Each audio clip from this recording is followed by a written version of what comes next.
Today I'm going to be showing you a simple wash day routine that anyone can do. So we're starting off with our hair looking like this. It's dirty, it's tangled. So the first thing you want to do is separate the hair into 4 workable sections. You can even do more sections as needed. You want to get a good detangling shampoo. The shampoo I'm using is Look, Don't Touch. So we're going to work on one section and then you can repeat it for the other sections. So the first thing that you do is you spray the hair with some water. Why? Because if the hair is dry and you start tugging and pulling through it, you will get more breakage. So wetting it is very important. Another reason wetting the hair first is important is because it allows you to spread the conditioner better. Okay, so what you're going to do is you're going to apply the conditioner first to the perimeter of the hair like that, and then you're going to separate the hair into smaller sections and then apply the conditioner into those sections. So many times I see people just applying conditioner to the perimeter of the hair and not working it inside the hair, inside each section. So when you're working inside each section, it allows the conditioner to bind onto the hair, making it soft and making it easier for you to detangle the hair. Now, you can choose to detangle the hair using your fingers, or you can choose to detangle it with a comb. One thing I would suggest is always first at least use your fingers to loosen up as much tangles as you can before you rake it through with a comb, whatever you're doing. Because when you do that, you tend to find tangles when you're just separating it with your fingers that you might not necessarily find with the comb.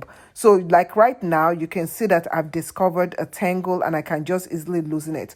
If this was a comb, the comb will pull through that tangle and break the hair. There should be no reason why you should be pulling through the hair to break the hair. So you can see I've removed all the shedded hair.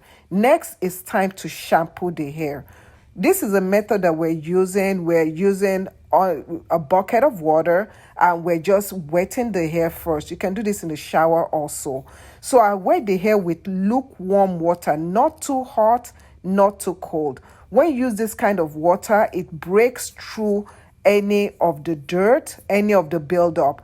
I always make sure I thoroughly wet the hair. And as you can see, if you look down, I don't know if you can see, but just look at the water. You'll notice the water will start getting dark and then you'll notice that it will start getting clearer. So we're still working in sections. When you work in sections, it is the best thing to do to help you get all the scalp and all the hair.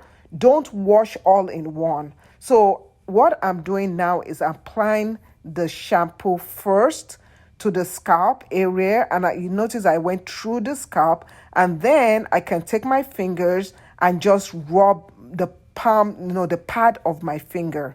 I can rub the pad of my finger through the scalp, or you can get a shampoo brush. For some people that have stiff end, a shampoo brush might work better. Make sure the shampoo brush you get are soft bristles. After you've done that, you can see the curls are popping, the curls are happy, and you are doing a great job. Okay, so you can use your fingers, the pad. Never use your nails. Please, please, please don't use your nails when you are washing the scalp. You're going to damage the scalp. You're going to injure it. So this is my daughter's curl pattern. She has so many curl patterns, but I'm just showing you one of them. So after you've done that, now we're just doing another section. I'm just showing you. I'm applying the shampoo in between the scalp. Always in between the scalp to remove product buildup from the scalp. If you wash the scalp thoroughly, the scalp is the bed for healthy hair growth.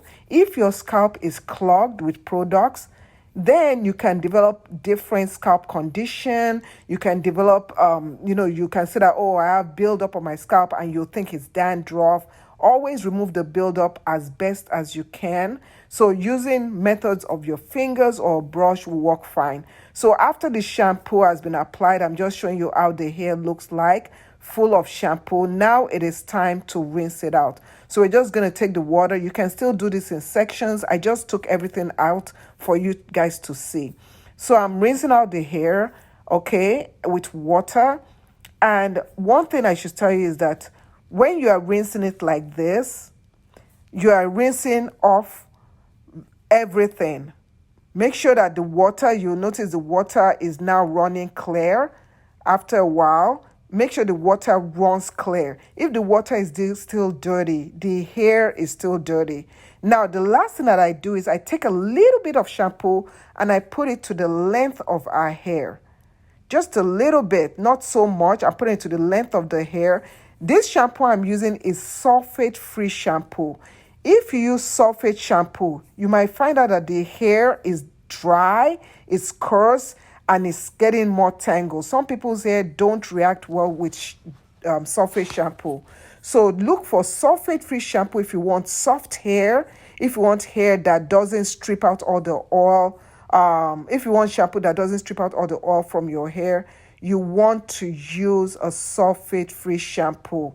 This shampoo is really good and it helps a lot. So you can see our hair is clean, is bouncy, is nice, and this is it. You can see it close up. Everywhere is clean and it looks really good. So the next thing that I do is using a towel. I use a microfiber towel. You can see a microfiber towel is the best towel to use for your hair. With a microfiber towel, you will not have your hair getting snagged in the towel and breaking. Microfiber towel allows your hair to stay on your head and not on the towel. Next, we're going to be conditioning the hair. I'm doing a protein treatment on the hair. This protein treatment is actually good because it also hydrates and repairs any damage that is in the hair. This is one that works well for my daughter's hair because she has high porosity hair. Her hair does well with this conditioner. If you have low porosity hair, you can use this not so often, sparingly, but you want to use a moisturizing conditioner. You can also rotate between using a moisturizing conditioner and a protein conditioner. The key thing in maintaining hair to having healthy hair is also to have a balance between moisture and protein. What you can do to create that balance is if you do a protein treatment, make sure that other treatments and other products you're using after that is a moisturizing product.